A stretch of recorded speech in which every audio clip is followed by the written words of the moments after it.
what Felix and Freddie will talk about is really interesting. So you'll learn about the sandbox and what this great product is. They developed and adapted for our FMCG clients. And Felix is our VP shopper and Freddie our senior research consultant. They both work at the same team and know best how to use the Digital Experience Sandbox. So I'll hand over to you guys and I'll have an eye on the chat, okay? Thank you, Frederick. Thanks for the quick introduction and welcome everyone. Thanks for joining us today. It will be our pleasure to guide you through some very innovative testing possibilities. 30 minutes full of insights, hopefully fun, from two guys who really love research and enjoy having completely new capabilities to do research, possibilities we did not have in the past, which really speed up testing and make it a lot more insightful. Questions are always welcome, please, in the chat. Otherwise, happy to answer them afterwards. And today we're going to show you something that changes how fast you can validate your digital content. And maybe that much I can share. It's already saving some of our clients tens of millions of dollars.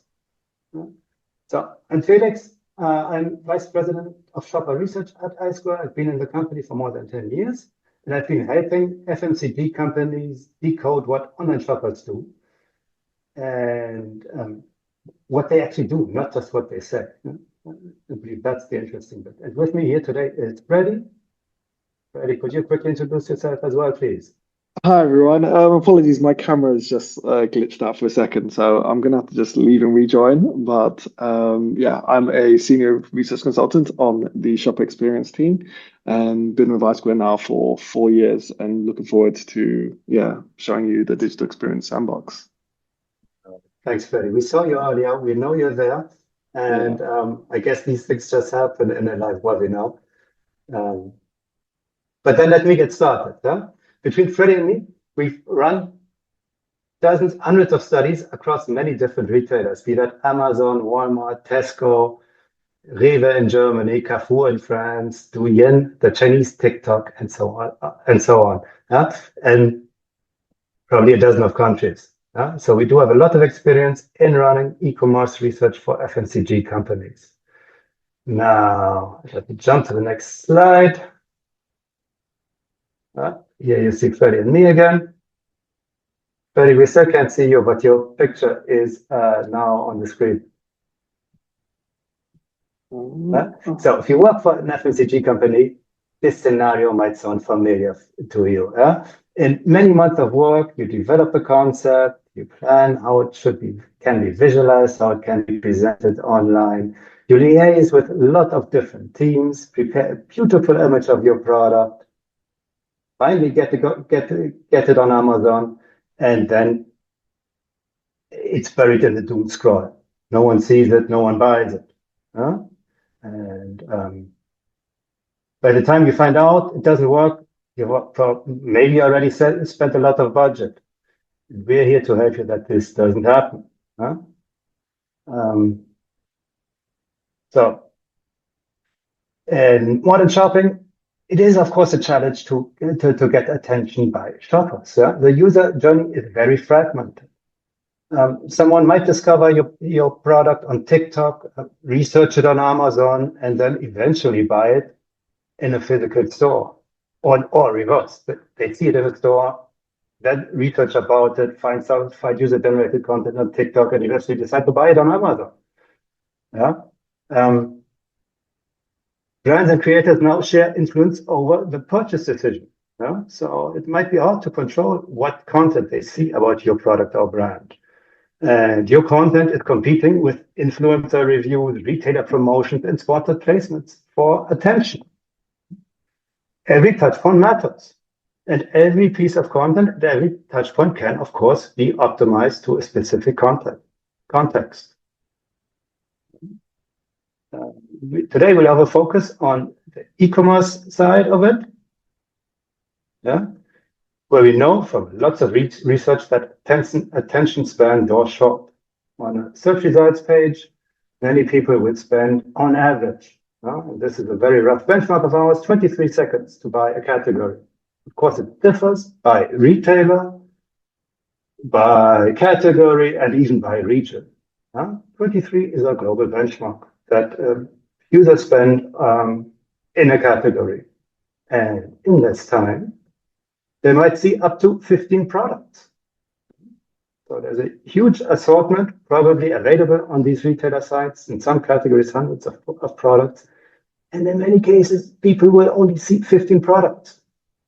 Yeah, it gives you an average attention span on your product of 1.5 seconds. And this is a pretty reliable number that we've seen in many categories. 1.5 seconds is, of course, super short. But that's no reason to panic. Consider a design brief. You need content that can win the shopper in 1.5 seconds. The question is, how do you do it? Ideally, how do you do it? You ask yourself this question before you spend the budget.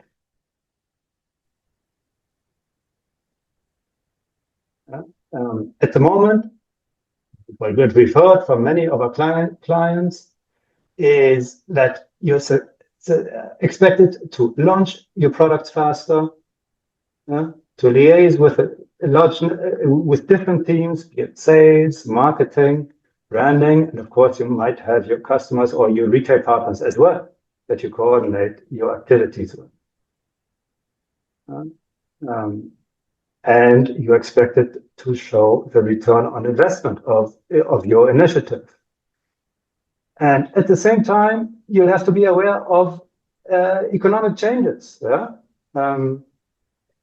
Inflation, shrinkflation, people are at the moment are very aware of how much money they're spending for products, and that changes purchasing behavior.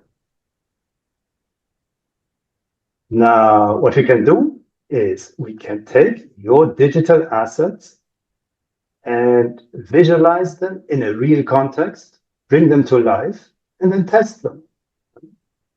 We can understand what the status quo looks like in a digital test environment that is fully controlled by us. And we can test alternatives. In the same environment, we can visualize new products, also retail media campaigns, and see how people react to these. So what you're looking at here is a realistic Walmart search results page. On the left, your current layout, on the right, the updated version. Same retailer, same competitive set, new product. The shoppers behave like in a real test scenario. It feels like a very realistic test environment. And they're not just shopping. We don't just ask them about it. We measure every step of the way what they do. And Freddie, I see that you're back. Fantastic. Yeah. Cheers, Felix. Okay, so if we go to the next slide, I can just take over. And yeah, essentially, we just kind of wanted to introduce you to the Digital Experience Sandbox from here on. And basically, via a realistic sandboxed version of an online retailer store, shoppers can explore products, engage with new advertisement, even you can create or test new shopping experiences whilst allowing for iteration until it's perfect to take to the real world. Additionally, you can show your internal or external partners some developments and allow them to get a real hands-on feel for the development, and that aids in selling the vision to your, say, key stakeholders. This happened for a partner of ours recently who we worked with in User Sandbox. They were able to essentially take that Digital Experience Sandbox and get it into the hands of the global CEO of the company, who was actually thoroughly impressed with the concepts being developed and has helped essentially like push those concepts forward. And the core thing for us is that all of this comes with real feedback from shoppers. So essentially that can help you to let you know what works and what doesn't work. And kind of thinking about the point about, say, real people and those real shopping experiences, we essentially make sure that essentially it is real people who are selected and tailored to your specific research needs, and they take part in those realistic shopping experiences.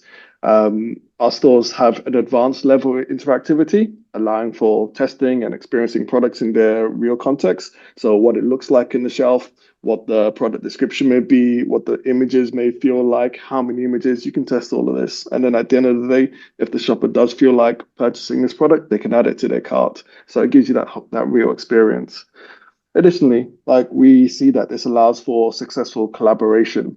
And at the end of the day, like happy respondents who often remark about how great the shopping experience feels of the sandbox means that it translates into potential sales and increase engagement with your products in the future, and also be helping our clients to get good, helping our clients to get good insights on the products that they're testing.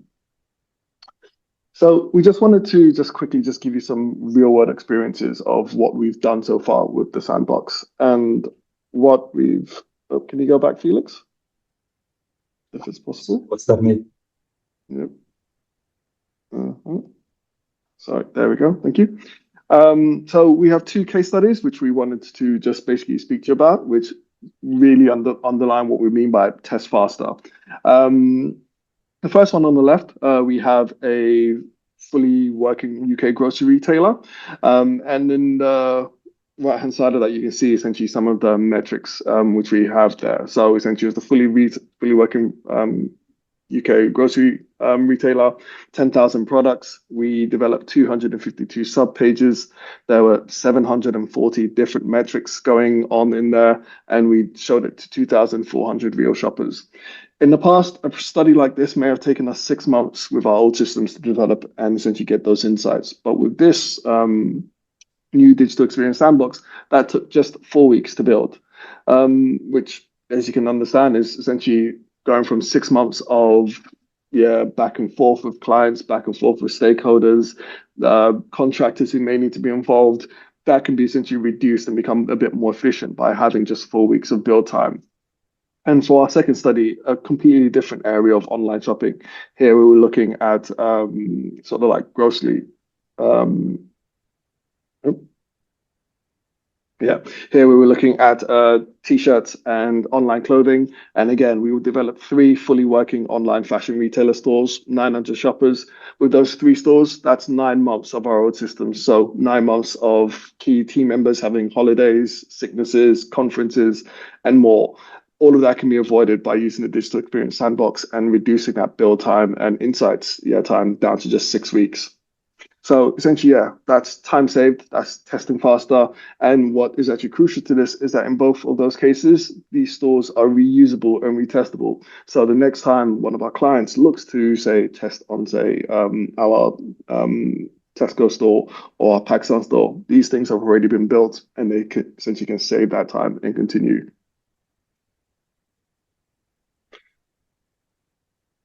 So we just have a video here just to show you just how simple and quick this iterative process can be. If you see here, like essentially these workflows become much faster,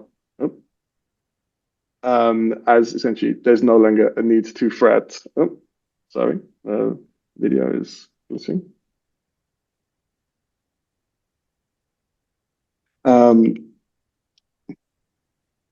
Sorry, sec. Yeah, there we go. Sorry. So yeah, essentially just wanted to show you how much faster these workflows become. There essentially isn't really a need to thread that a revision may take days or weeks to be implemented. If you suggest, okay, we want to go over a new banner or this is the banner that we decided on. As you can see here, it's literally just a few clicks away from us reading that you want to go, say, Halloween banner 2 to actually Halloween banner 2 going live. And as you can see, we just implemented it and now we have it live on our Sandbox, ready for testing, ready for shopper feedback, and ready for engagement as well. So the Sandbox essentially helps to essentially make sure that you get that fast track development for earlier development as well.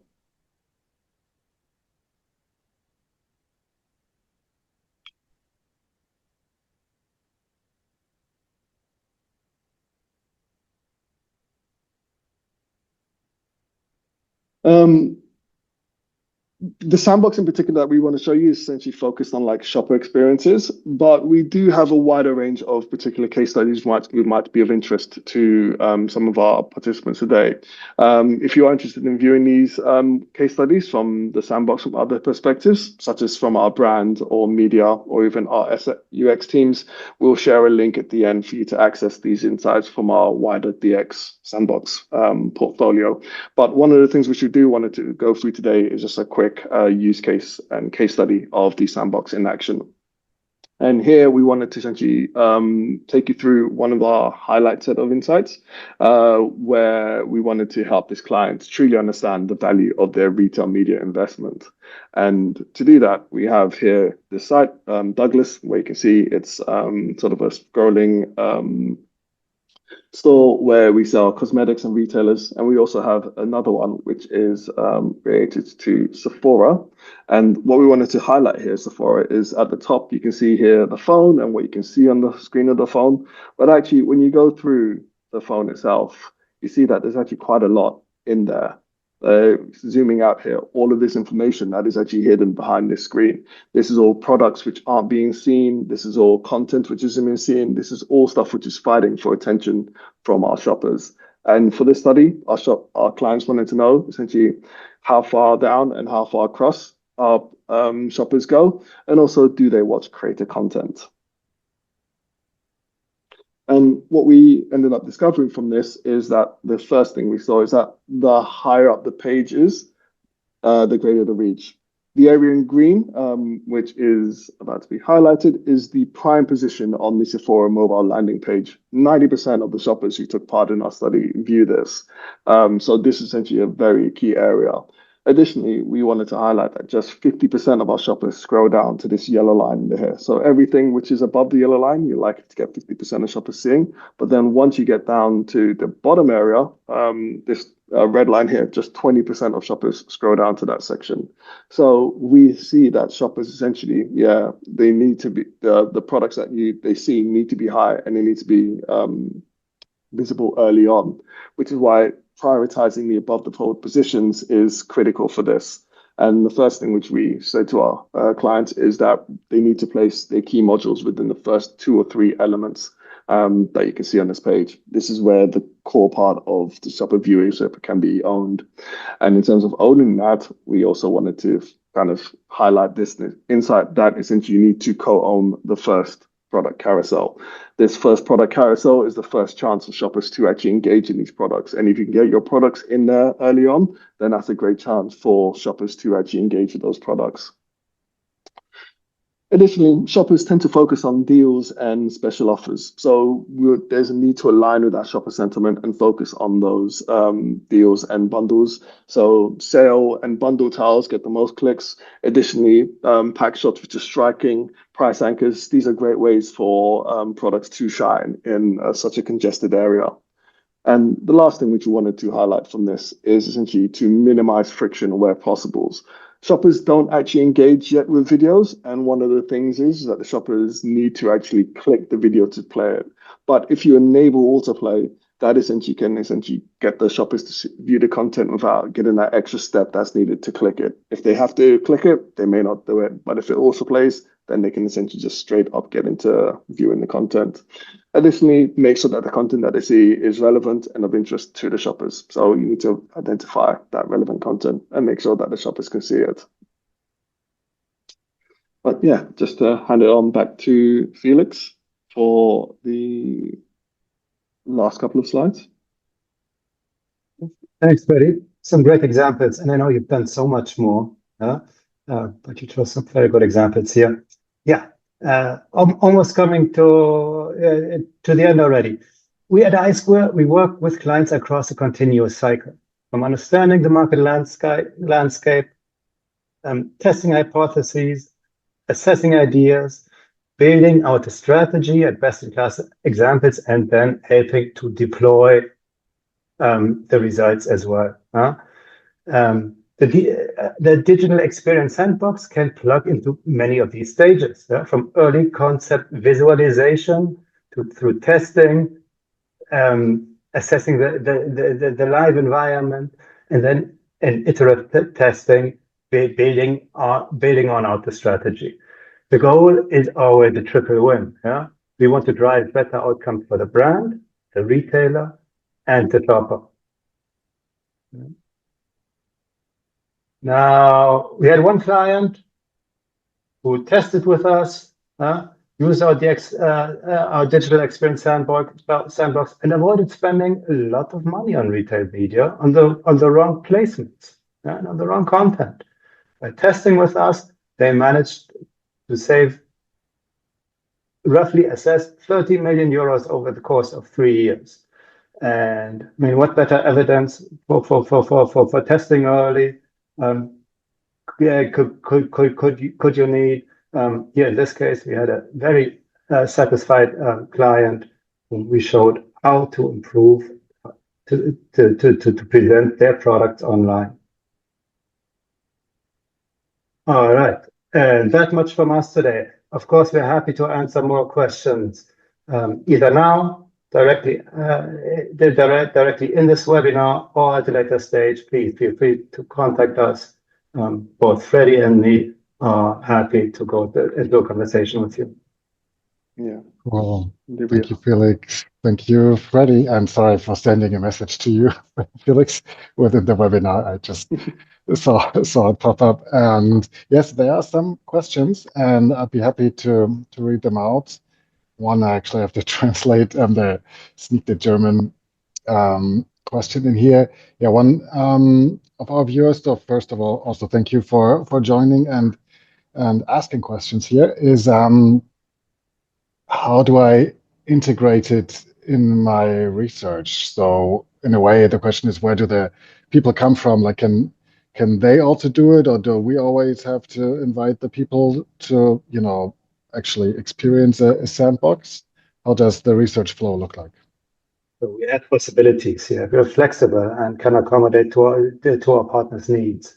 We're a full service market research agency, and we can handle the research from start to end.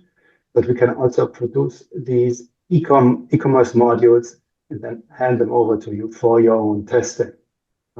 Also might be that you want to run the quantitative tests with us and do some qualitative interviews showing the scenarios we have built in interviews that you are conducting. We're very much open to that.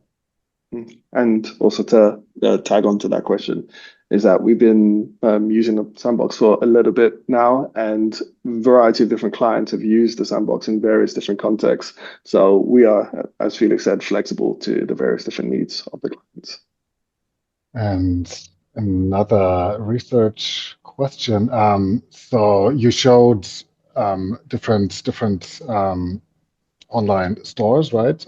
So Douglas and the others. So if I want to build my own environment, kind of from scratch, that's kind of one question. Like how long does it actually take, and what if I wanted to also compare with the site that I don't own, like a competitor site? That's how I understand the question. I hope I read it out right. Happy to respond to that. So we've got a whole set of stores available for testing already, especially the bigger e-commerce stores like Amazon, Walmart, and so on. We can build new stores with different levels of complexities, and we constantly do so. Sometimes we build stores out with a full navigation flow over different pages from homepage to checkout. But we can also be a lot more focused and specialized and look at specific touch points like the product detail page. Depending on complexity, it can take anywhere from 2 days to, let's say, 2 or 3 weeks. Yeah, and as highlighted in that earlier slide, we built those 3 fashion retailers in 6 weeks. So that's from literally go to being out in field in 6 weeks. So yeah, if we can build 3 in 6 weeks, like one focused one can be done in much less time. And yeah, then there's 1 or 2 more general question. One question was actually about the outputs, Freddie. When you showed the scrolling screen, I think that's what's meant here. Where you showed or visualized how far they scroll. Is that like a special output, or is that like included? That's just one of the insights which we've kind of just gathered from this. So we have full control of the site, and as such, we can analyze many of these questions because our clients wanted to know how far down people scroll and how far across people scroll. That essentially allowed us to create that sort of metric afterwards. But for instance, if a client was interested in, say, how long people dwell on this one image, or say how many images they see, we can also look at that as well. So yeah, we have like full control of the sandbox, which means that we can essentially tailor our outputs and the insights we deliver to the questions which we're given. Cool. And the Of course, we've follow-up got lots question. of possibilities in the visualization of the results. We can use such kind of scrolling map. We do in many of our studies. Depends a bit on the needs in the specific studies. Sorry, there's two more questions. Follow-up question would be, what else can be added? Can you also add like audio, video, eye tracking, like further methods, or is it kind of quant only? Yeah, we do a lot of quant research. Probably most of what we do is quantitative research with kind of behavior tracking. We do quite a bit of qualitative research as well. And of course, you can add on for the modules. We at iScore, we are eye tracking specialists, and we love eye tracking here. So we can include that as well, both on desktop devices as well as on mobile devices, to not just capture what is on the screen of shoppers, but also what do they look at, what do they dwell on during the shopping trip. And it can be very, very valuable insight generated with the combination of eye tracking. And also additionally, beyond the research needs, we also have the capability, for instance, a C-suite showcase. As highlighted earlier, one of our clients said, can you make this specific page, which they then took to the CEO to kind of visualize what it is that they were doing. So it wasn't like it went out to specific shoppers, but it was essentially something which they were then able to visualize and bring that experience to life for their key stakeholders. Cool. And I think the other questions are going a bit more into general consultancy. They might be a bit or the answers might be too long for this webinar. One is a product detail, the picture of the product related question, like if you have good examples how something would stand out. The other one is a searching question, like how far do people actually search, the first result page, second one, or when they kind of give up. Do you also provide these kind of, let's say, general golden rules for your clients? Or would that be another webinar? I don't know. It would be a good webinar. Primary images are always a good topic, and one that we've been dealing with for many, many years now, still testing. And we do have some general guidelines, which we are happy to share with our clients. Or if you're very interested, please send us a direct message and we can see what we can show you. On the topic of scroll depth, again, a topic that's continuously present. We do have some benchmarks for that data as well. Okay, then I would not answer these questions here, but would ask to reach out to the experts here, and then let's wrap it up. And thank you all for being here. Thank you, Freddie and Felix. First of all of you will get another notification of the next webinars in the Insight series. I think the next one is actually advertisement focused webinar where we'll talk about attention and the 2.3 seconds, the magical moments. And that's also a very interesting one where we talk a lot about attention and benchmarks and digital media. So keep an eye out for that. And we'll send you the updates, like you said, Felix. So you don't have to send anything. The marketing team will share the links. People also ask for the case studies if they can have them, and we will share with you what's possible. Thank you, everyone. Thank you, everyone. It's a pleasure. Bye.